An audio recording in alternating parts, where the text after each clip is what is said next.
स्वयंभू संत भोले बाबा, साकार विश्वहरि भोले बाबा, परमात्मा का चौकीदार, भगवान का अवतार, ये सारे नाम उस इंसान के हैं हाथरस में जिसका सत्संग सुनने लाखों लोग आए तो थे जीवन को बेहतर बनाने के लिए, लेकिन यहां से जब गए तो सैकड़ों परिवार उजड़ गए। 8 बजे बाबा का सत्संग शुरू होता है और 1 बजे तक चलता है। सत्संग खत्म करके जैसे ही बाबा गाड़ी में बैठकर निकला तो लोग गाड़ी के पीछे भागने लगे, क्योंकि उन्हें अपने गुरु के चरणों की धूल लेनी थी। जल्दी के चक्कर में ऐसी भगदड़ मची कि देखते ही देखते लाशों का अंबार लग गया। तो आज आपको बताएंगे कि कौन है वो बाबा जिसके चरणों की धूल के चक्कर में 121 लोग राख बन गए।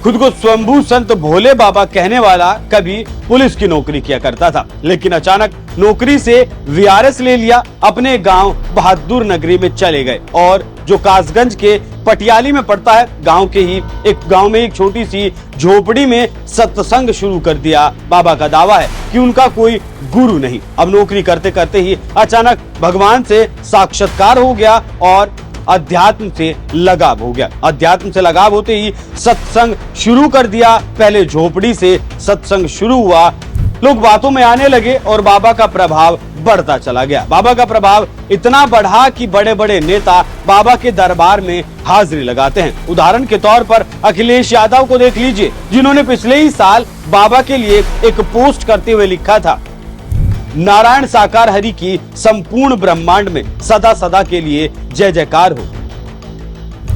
शायद यही कारण है कि बाबा खुद को परमात्मा का चौकीदार बताता था। हालांकि उनके लाखों भक्तों का ये मानना है कि भोले बाबा भगवान का अवतार है। कासगंज जिले के पटियाली के एक छोटे से घर से सत्संग की शुरुआत करने वाले भोले बाबा का प्रभाव अब पश्चिमी यूपी में पूरी तरह होकर इससे सटे राजस्थान और मध्य प्रदेश के कुछ जिलों में भी जा पहुंचा है। बाबा के ऊपर 5 मुकदमे भी दर्ज हैं, जिनमें महिला के साथ शोषण का भी एक मामला दर्ज है। बाबा के साथ महिला कमांडो भी रहा करती थी, लेकिन आसाराम बापू की सच्चाई जब सामने आई उस वक्त बाबा ने अपनी महिला कमांडो को हटा दिया। साथ ही ये भी कहा कि मीडिया ने आसाराम को बदनाम किया।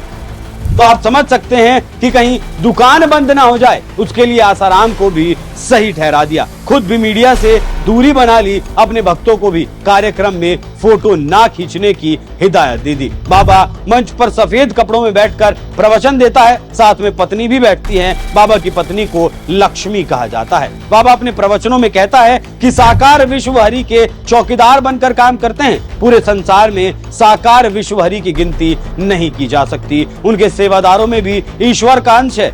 लाखों श्रद्धालु उनके शिष्य हैं। शरण में आने वाले हर व्यक्ति का कल्याण हो जाता है।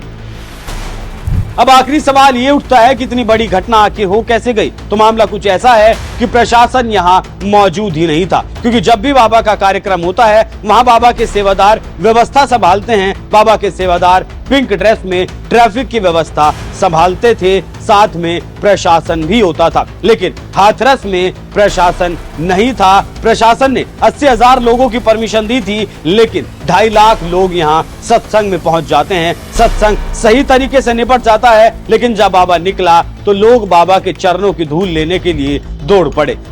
चरणों की धूल तो मिली नहीं, लेकिन लाशों का अंबार जरूर लग गया। मामले की जांच के लिए यूपी सरकार की तरफ से एक कमेटी का गठन किया गया है। योगी आदित्यनाथ खुद घायलों से मिलने के लिए हाथरस पहुंचे हैं। साथ ही योगी आदित्यनाथ ने कहा है कि मामले की जांच की जाएगी, ये महज हादसा है या फिर कोई साजिश है। प्रधानमंत्री मोदी ने योगी आदित्यनाथ से बात की और पीड़ितों को हर संभव सहायता देने की बात कही। साथ ही मृतकों को 2 लाख और घायलों को 50,000 देने की बात भी प्रधानमंत्री मोदी की तरफ से कही गई है।